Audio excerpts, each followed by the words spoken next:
함께 하나님의 말씀 보겠습니다. 오늘 우리에게 주신 하나님의 말씀은 사무엘하 12장 1절로 7절 말씀입니다. 다 찾으신 줄 알고 제가 먼저 읽습니다.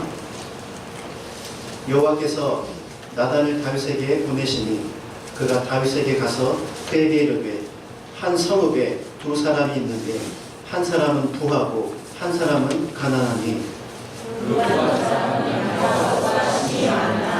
가난한 사람은 아무것도 없고 자기가 사서 기르는 작은 암양 새끼 한 마리뿐이라. 그 암양 새끼는 그와 그의 자식과 함께 자라며 그가 먹는 것을 먹으며 그의 잔으로 마시며 그의 품에 누움으로 그에게는 딸처럼 되었거늘.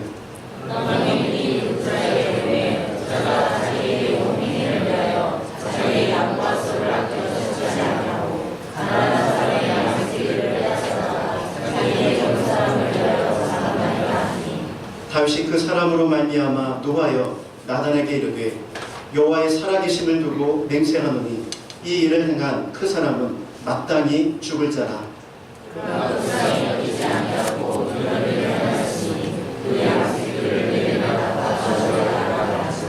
함께 했습니다.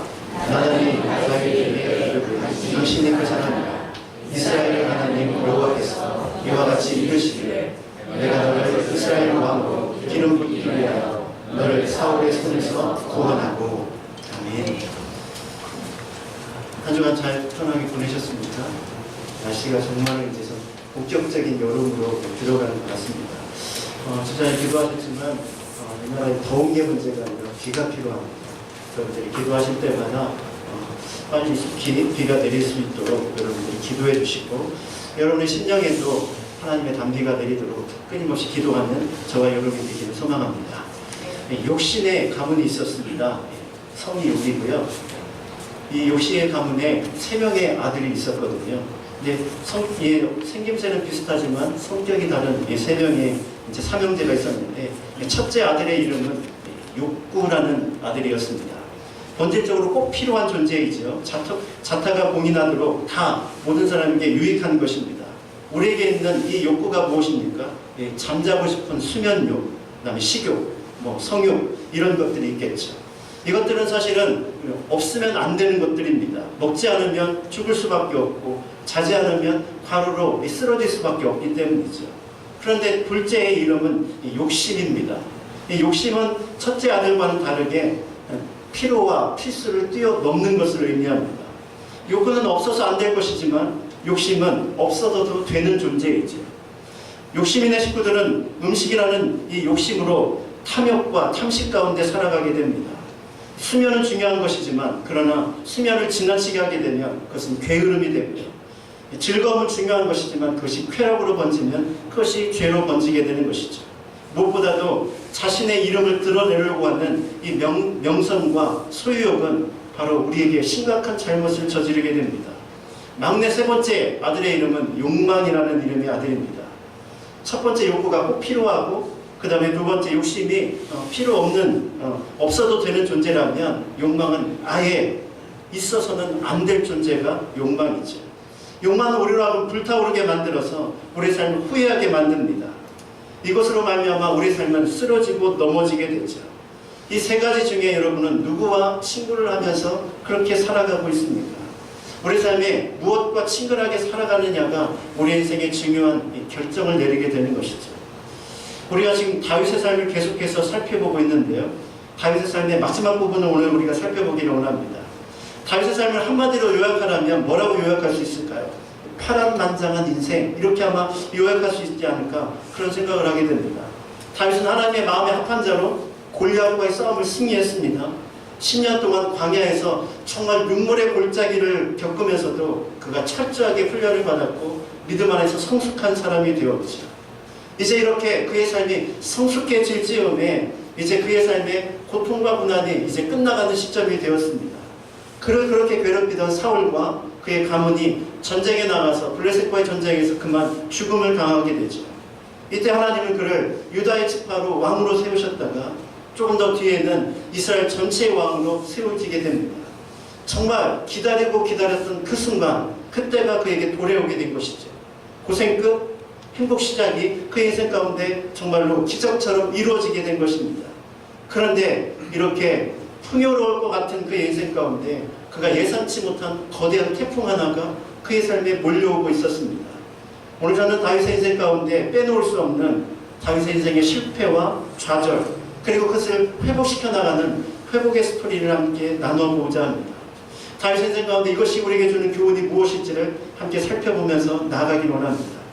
다윗이 왕이 된 후에 시온 산성을 정복하고 그 속에 이제 그 시온 산성에 자신의 이름을 쫓아서 다윗성이라는 이름을 지었습니다. 그리고 곧 이어서 법궤를 시온 산성으로 옮기고 그곳에 정치적, 종교적, 그리고 경제적 중심지로 삼게 되죠. 그는 이제 정치적으로도 종교적으로도 아주 탄탄하고 안정을 취해갈 수 있는 상황이 되었습니다. 전쟁이 나가서도 그는 승승장구했습니다. 어떤 전쟁에도 다윗의 전쟁 가운데 패한 전쟁은 없었습니다. 그의 앞에 블레셋, 모압, 소바, 아람, 하만, 암몬, 에돔에 이르기까지 모두가 무릎을 꿇게 되었죠. 그 시점에 다윗의 인생을 성경은 이렇게 한마디로 요약해 주고 있습니다. 다윗이 어디로 가든지 여호와께서 이기게 하셨다라고 기록하고 있죠. 한마디로 말해서 다윗은 잘 나가는 인생이었습니다. 뭐를 해든지 다 잘 되는 인생.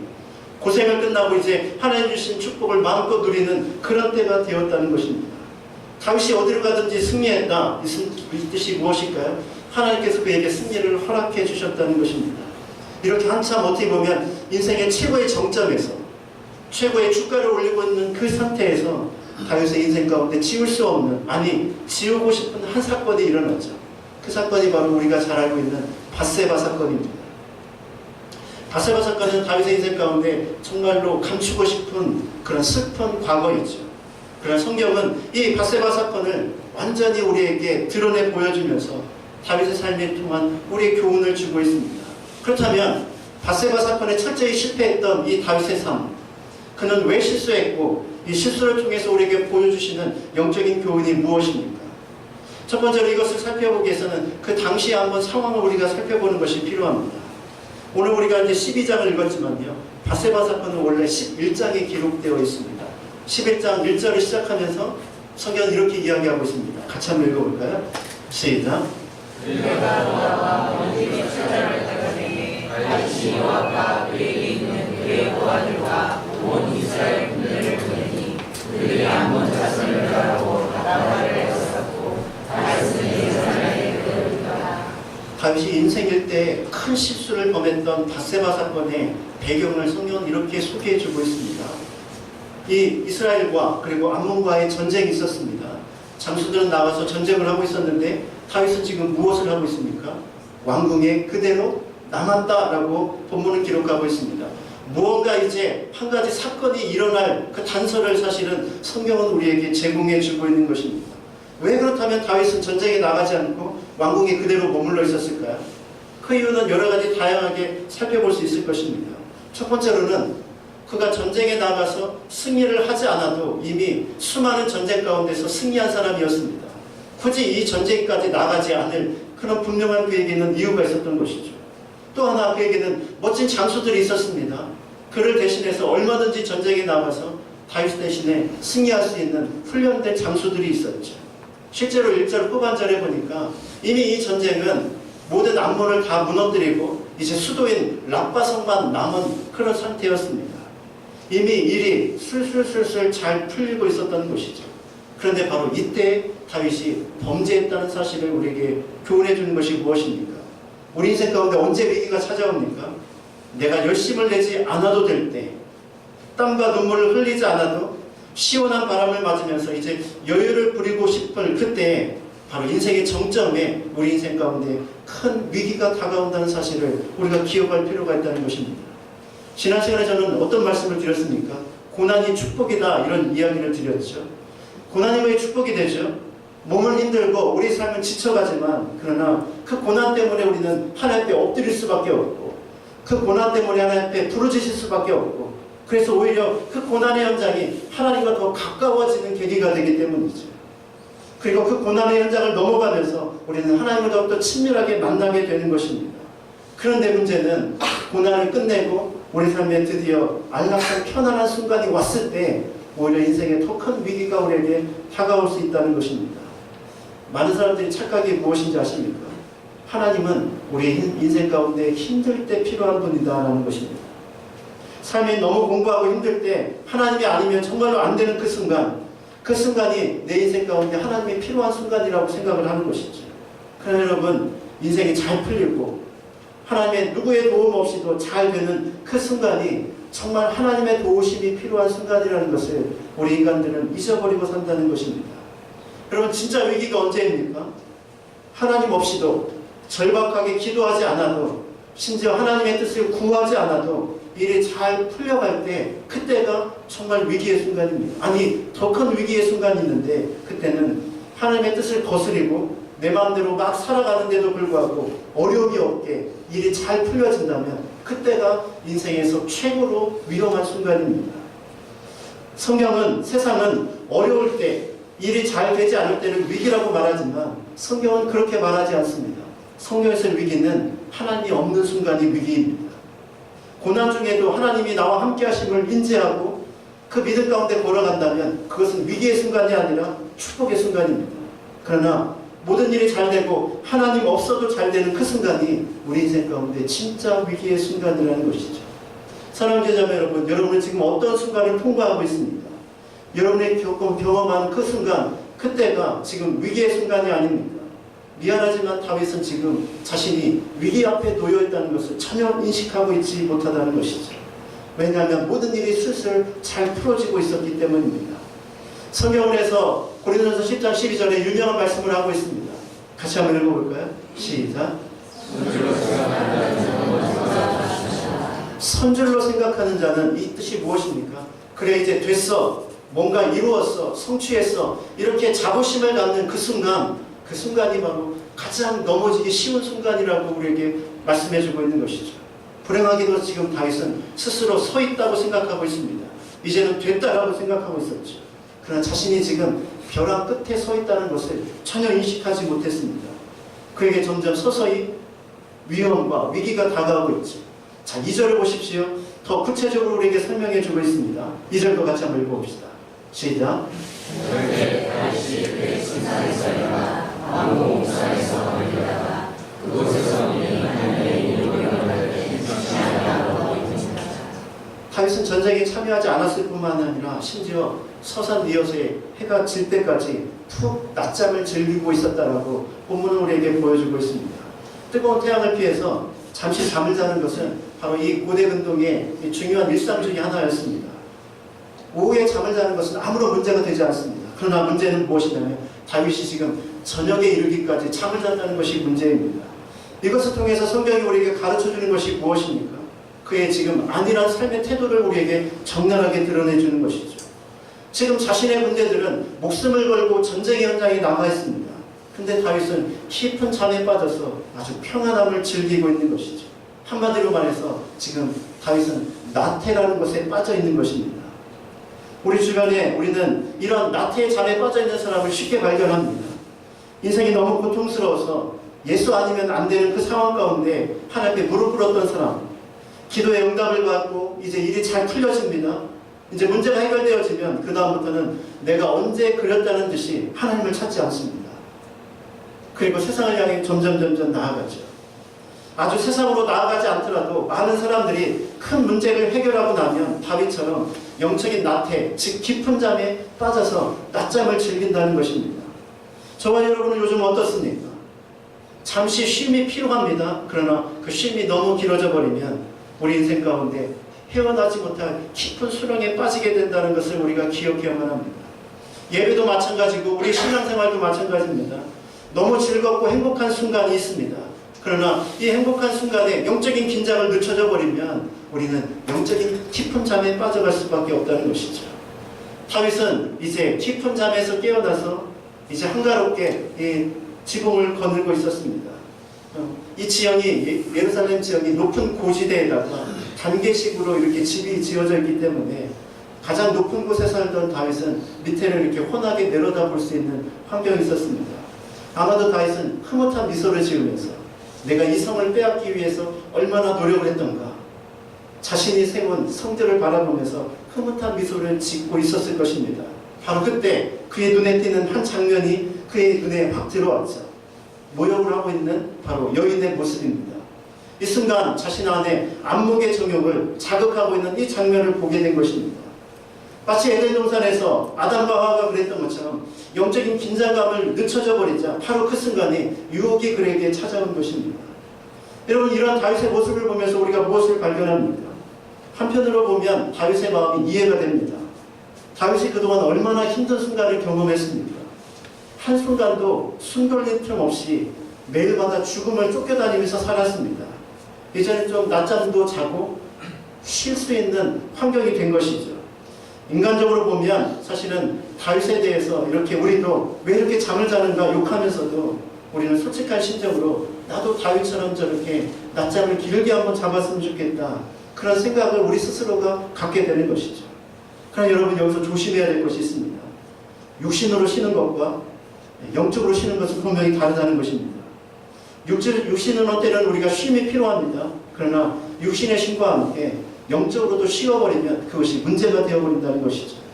참된 쉼은 하나님과의 관계가 끈이 견고할 때만 우리가 누릴 수 있는 것입니다. 그래서 예수님이 뭐라고 말씀하시죠? 수고하고 무거운 짐진 자들아 다 내게로 오라, 그러면 너희가 쉼을 얻으리라, 이렇게 말씀하시죠. 진정한 쉼은 하나님 안에서만 우리가 누릴 수 있는 것인데, 육신이 편안하다고 해서 그것이 진짜 쉼이 아니라는 것입니다. 근데 미안하지만 다윗은 지금 육신의 깊은 잠에서 빠져 있어 완전한 영적인 나태감에 빠져 있고, 그리고 자신에게 닥쳐오는 이 유혹을 이기는 힘이 그에게는 없었던 것이죠. 다윗의 이 모습을 보면서 우리가 무엇을 발견하게 되죠? 다윗이 어떤 사람입니까? 이미다 90에 골리앗을 이긴 사람 아닙니까? 무려 10년 동안에 자기를 죽이려고 하는 사울을 얼마든지 용서할 수 있는 사랑의 사람이 아닙니까? 자신을 배신했던 사람도 끌어안을 수 있을 만큼 넓은 마음을 가진 사람이 바로 다윗입니다. 그런데 정작 이 작은 성적인 유혹 앞에서는 여지없이 무너지는 인간의 모습을 우리에게 보여줍니다. 강한 것 같으나 약한 존재, 모든 것을 이길 수 있는 것 같으나 부족한 존재가 바로 다윗의 모습, 우리 인간의 모습이라는 것이죠. 엄청나고 큰 거는 물리칠 수 있지만 작은 것 한 가지에 여지없이 무너질 수 있는 존재가 바로 다윗, 저와 여러분의 모습이라는 것입니다. 그래서 성경에서 항상 우리에게 도전해 주는 것이 무엇입니까? 항상 깨어있으라 라고 도전하죠. 항상 깨어있으라, 이 말이 어떤 사람에게는 그래, 깨어있어야 돼 라고 자신을 도전하는 말씀이 되기도 하고, 어떤 사람은 그 말씀 앞에 귀찮게 들리기도 할 것입니다. 그러나 여러분, 항상 깨어있으라는 이 말이 귀찮게 들린다면 미안하지만 여러분은 자신의 연약함을 알지 못하고 영적인 깊은 잠에서 빠져있는 바로 나태한 다윗의 모습인 것입니다. 내가 나 자신을 안다면, 그리고 이 유혹을 이길 수 없는 내 자신의 연약함을 안다면 깨어있을 수밖에 없는 것이죠. 그런데 왜 잠을 잡니까? 왜 나태함에 빠지죠? 그것은 자신의 약함을 보지 못하기 때문입니다. 자신이 얼마나 약하고 작은 것에서도 넘어질 수 있는 존재인지를 깨닫지 못하기 때문에 우리는 스스로 영적인 잠 가운데 깊이 빠져있는 것이죠. 골리앗을 무너뜨릴 때 다윗은 어땠습니까? 아주 작은 소년에 불과했습니다. 경험도 부족한 사람이었습니다. 그러나 그는 믿음 안에서 하나님과 견고함의 관계에 있었습니다. 그리고 그 문제를 놓고 기도하는 사람이었죠. 그러나 오늘 본문의 밧세바 사건의 다윗을 보십시오. 다윗은 이미 산전수전을 다 겪은 사람입니다. 용기와 지혜의 왕이었고 사람들의 칭송받는 왕이었죠. 그러나 하나님과의 관계에 떨어지고 나태함이 되어지자 그는 완전히 이 죄에서 꼬꾸라치는 그런 연약한 인생의 모습을 우리에게 보여줍니다. 나이가 많은가 적은가, 경험이 많은가 적은가가 중요한 것이 아닙니다. 신앙생활을 얼마나 했느냐가 그것도 중요한 것이 아닙니다. 그 순간 그때 깨어있는가가 중요한 것이죠. 내가 그 순간에 깨어있으면 어떤 유혹도, 심지어 골리앗 같은 강력한 것에도 내가 얼마든지 이길 수 있지만, 그러나 깨어있지 못하면 작은 유혹 앞에 우리는 여지없이 넘어지게 되는 것입니다. 이것이 인간이고 이것이 다윗이라는 것이죠. 다윗을 바라보면서 어이없다고 말하지만 그러나 그 모습이 바로 우리의 모습이라는 것입니다. 우리는 흔히 주변에서 그런 사람들을 보게 되죠. 왜 이렇게 저렇게밖에 살지 못하지? 라고 하면서 우리가 손가락질하는 사람들을 우리 주변에서 발견하게 됩니다. 왜 저렇게 비리비리할까? 술 그것 좀 끊으면 안 되는가? 컴퓨터 게임이라든가 이런 것들 어떻게 보면 우리가 보기에는 쉽게 끊을 수 있을 것 같은데 그곳에서 빠져나오지 못하는 중독에 걸린 사람들을 우리가 발견하게 되죠. 바로 그것이 그 사람이 가지고 있는 치명적인 약점입니다. 우리 모두에게는 이런 약점들이 있다는 것입니다. 어떤 사람에게는 돈이나 그리고 어려움 정도는 골리앗처럼 얼마든지 믿음으로 이겨낼 수 있습니다.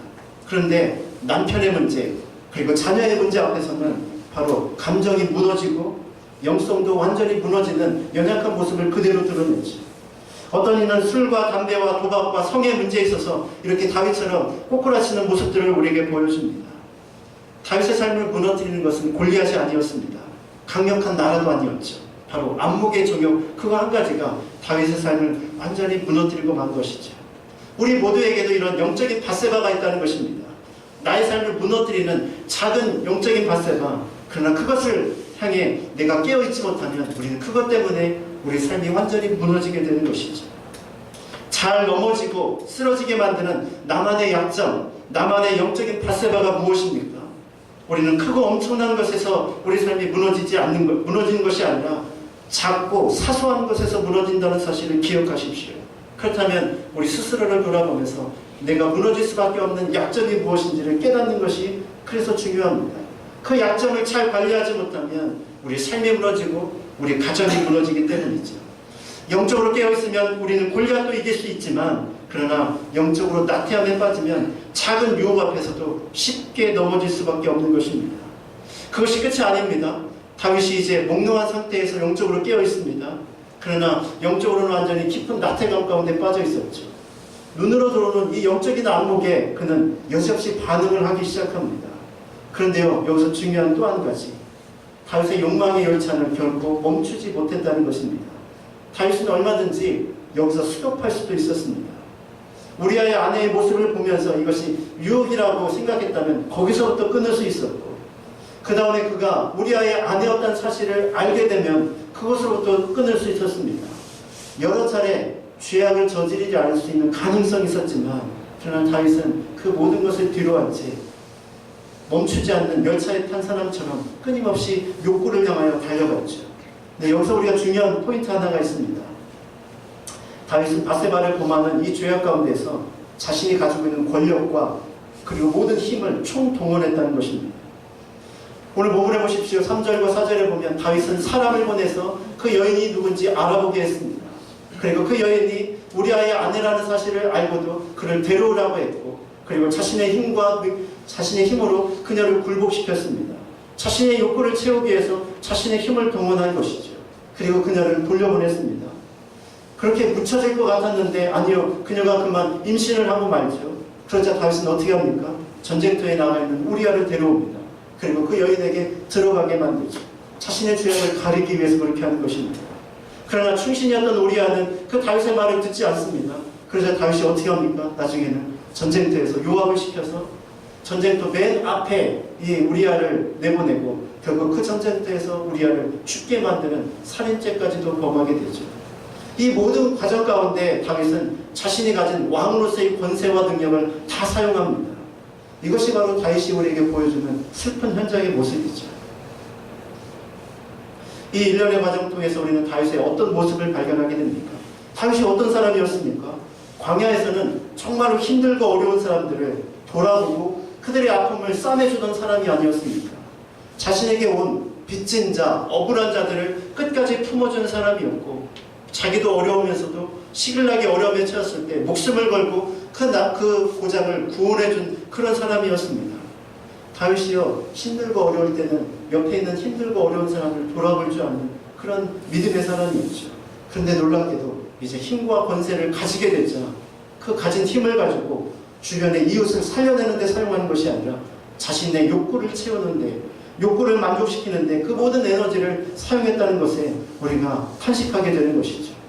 성경은 왜 이런 다윗의 모습을 우리에게 여과없이 보여줄까요? 이것이 바로 인간이라는 것입니다. 우리도 다윗과 같이 될 수 있다는 것이죠. 아무것도 없을 때는 철저하게 하나님을 의지합니다. 그리고 우리 주변에 있는 연약한 자들을 돌아봅니다.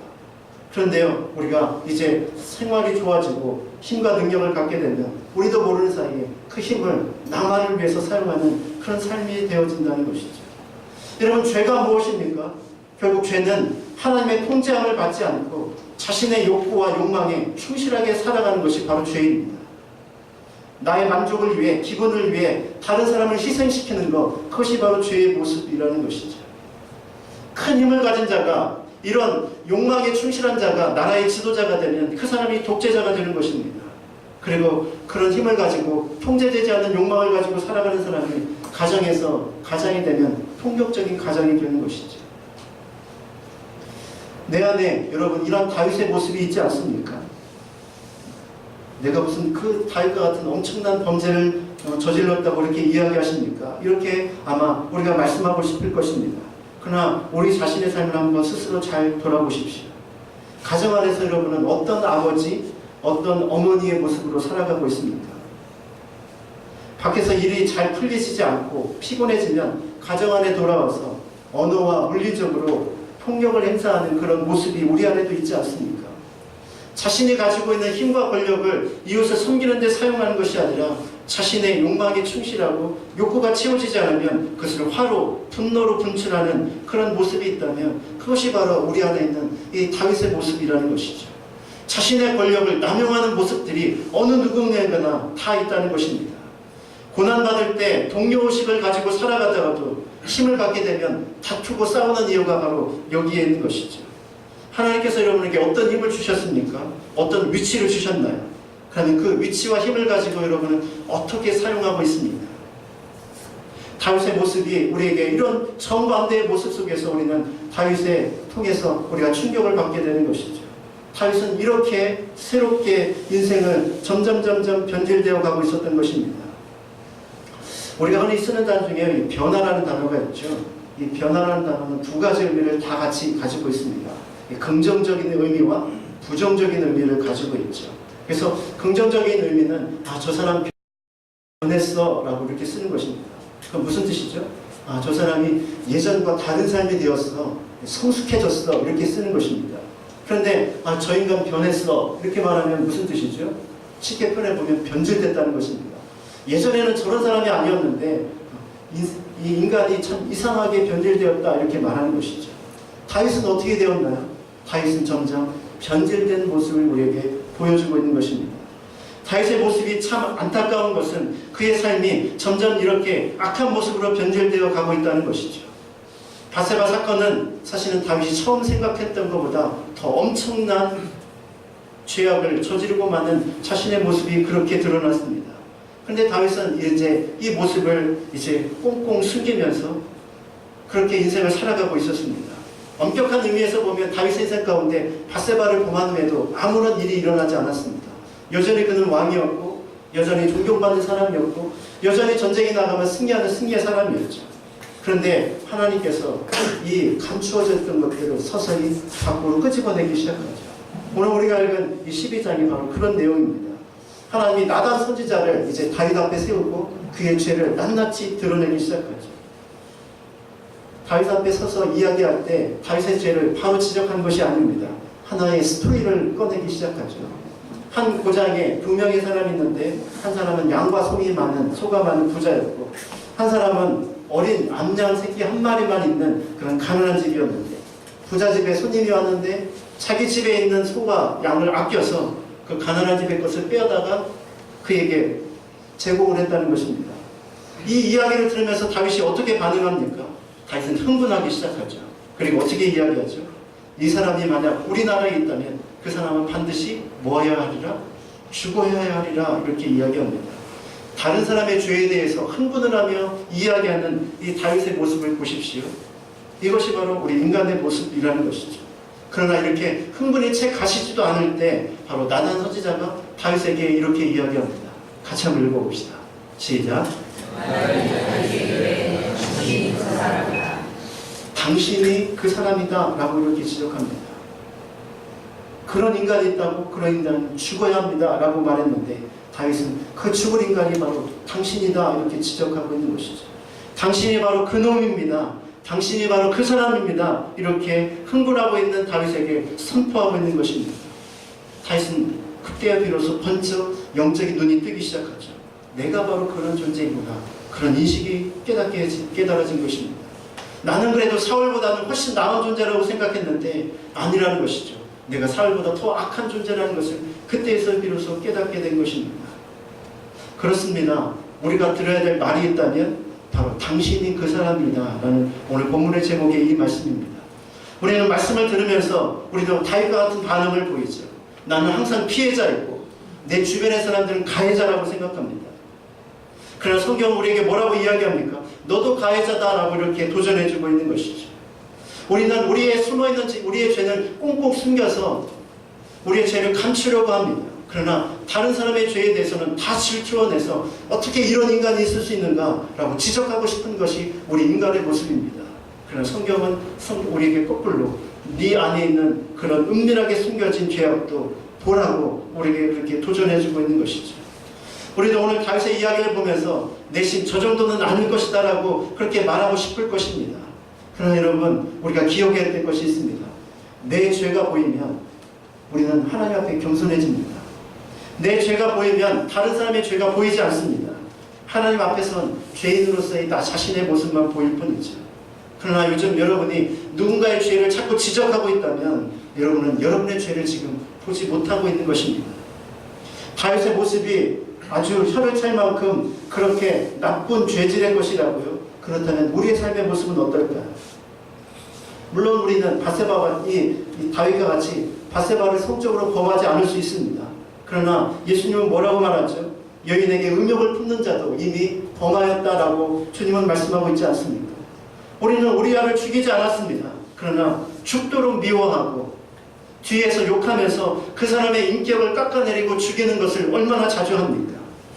그리고 심지어 우리는 다윗처럼 자신이 직접 나서서 어떤 사람을 죽이지 않습니다. 그러나 누군가 내가 미워하는 그 사람에 대해서 죄를 지적하고 그리고 그 나쁜 점을 이야기할 때 은근히 우리는 희열을 느끼죠. 그래, 맞아, 이렇게 이야기를 합니다. 우리는 다윗처럼 내가 가지고 싶은 것은 기어이 가져야 성이 찹니다. 그리고 그것이 내가 없으면 남의 것을 빼앗아 오도록 할 만큼 우리 안에 욕심이 우리 안에도 있습니다. 그렇다면 우리와 다윗이 다른 것이 무엇일까요? 우리는 흥분해서 다른 사람의 죄를 지적하면서도 정작 내 안에 있는 나 자신의 죄를 보지 못하는 연약함이 우리에게 있다는 것입니다. 흥분해서 다른 사람의 죄는 지적하지만 끝까지 자신의 죄는 끝까지 변명하려고 하는 것이 바로 우리들의 모습이라는 것이죠. 그렇다면 하나님께서는 저와 여러분에게 똑같이 이렇게 말씀하실 것입니다. 너도 다윗이라고 말입니다. 네가 다윗이라고 그렇게 말씀하고 있는 것이죠. 우리가 바로 범죄한 다윗이라는 사실을 우리가 알 필요가 있습니다. 다윗은 은밀하게 행했지만 하나님은 다윗의 죄를 만천하에 드러내셨습니다. 왜 이렇게 드러내셨을까요? 다윗을 창피함을 주기 위해서가 아니라 다윗을 치유하기 위해서입니다. 죄는 드러나야만 치유가 되어집니다. 우리가 왜 죄를 지으면서도 그 죄의 모습 가운데 벗어나지 못할까요? 우리가 죄를 은밀하게 포장하기 때문입니다. 죄를 짓고 덮고 포장하면 다른 사람은 전혀 눈치를 채지 못하죠. 그러나 그 죄는 내 은밀한 속에서 점점 자라기 시작합니다. 마치 다윗이 처음에는 성적인 범죄만 저질렀지만 나중에는 살인까지 한 것처럼 말이죠. 그런데 죄가 드러나기 시작하면 어떻게 될까요?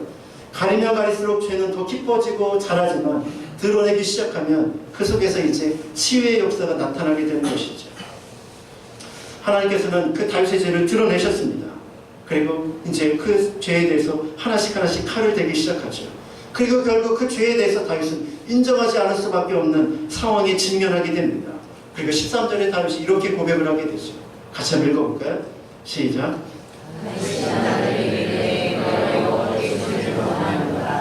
다윗이 드디어 하나님 앞에 내가 죄를 범하였다고 그렇게 고백합니다.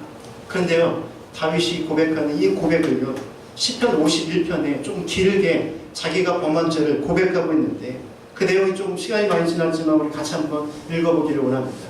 같이 한번 읽습니다. 시작. 하나님여 주의 인자를 따라 내 은혜를 주시며 주의 많은 긍휼을 따라 내 죄악을 지워주소서. 나의 죄악을 밝게 있으시며 나의 죄를 깨끗이 하소서. 누구나 나의 죄를 알아보니 내 죄가 항상 내 앞에 있나이다. 내가 주께 범자여 주의 목전에 악을 행하였사오니 주께서 말씀하시되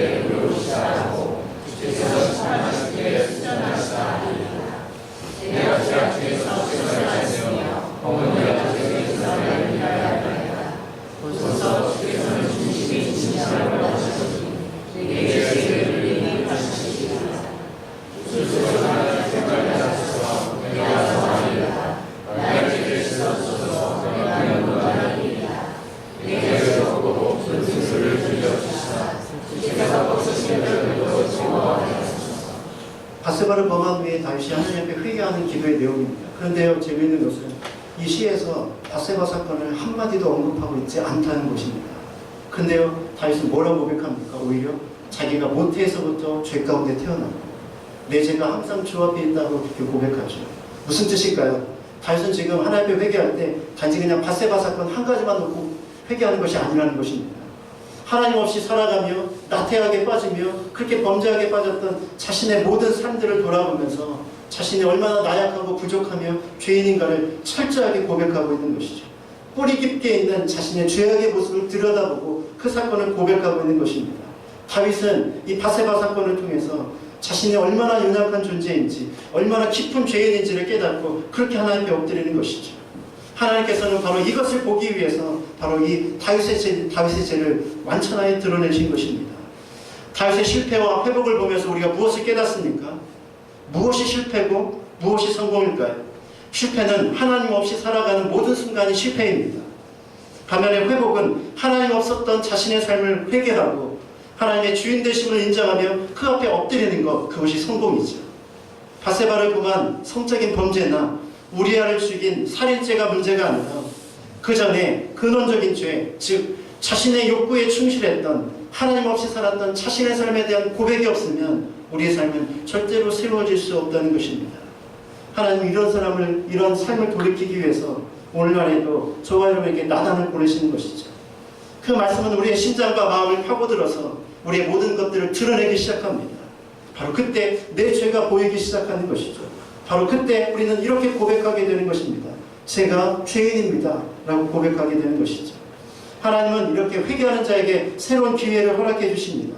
자신의 죄를 보고 하나님을 다시 인생의 주인으로 모실 때 바로 하나님 안에서 새로운 역사가 우리에게 일어나게 되는 것이죠. 저와 여러분이 바로 이 말씀 앞에 겸손히 서기를 원합니다. 당신이 바로 그 사람이라. 그 앞에 우리 겸손하게 우리 삶을 내려놓고 새롭게 회개함으로 새로운 삶을 살아가는 저와 여러분의 인생이 될 수 있기를 주님의 이름으로 축원합니다. 우리 함께 기도하기를 원합니다.